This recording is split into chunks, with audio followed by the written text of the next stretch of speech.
আজকে আর ভ্লগ ঠক কিছু নিয়ে আসেনি। আজকে একটা নতুন ধরনের সুন্দর জিনিস তোমাদের সঙ্গে শেয়ার করবো বলে নিয়ে এসেছি। আর এই নতুন জিনিসটা হলো এই মাটির ঘরটা পেন্টিং। আর তার আগে বলে রাখি, আমার চ্যানেলে ভ্লগ উইথ এসএমে তোমাদের জানাই অনেক অনেক স্বাগত। আজকে এই মাটির ঘরটাই পেন্টিং করে তোমাদের দেখাবো। তো দুর্গাপুজোর জন্য মূলত আমি এই মাটির ঘরটা পেন্টিং করছিলাম। তো সেইখানে ভাবলাম তোমাদের সঙ্গেও এটা শেয়ার করে দিই বড়ো একটা লং ভিডিওতে।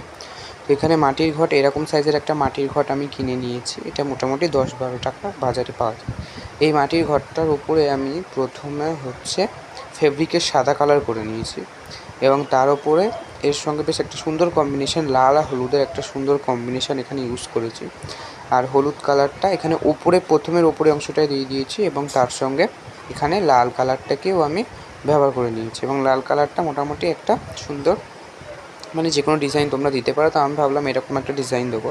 আর এখানে সবুজ কালারটাও পোস্টার কালার, সব কিছু কিন্তু পোস্টার কালার দিয়ে করছি। আর অবশ্যই আমার চ্যানেলটা ভালো লাগলে লাইক, শেয়ার এবং সাবস্ক্রাইব করে দিও আরও সুন্দর সুন্দর এরকম ভিডিও পাওয়ার জন্য।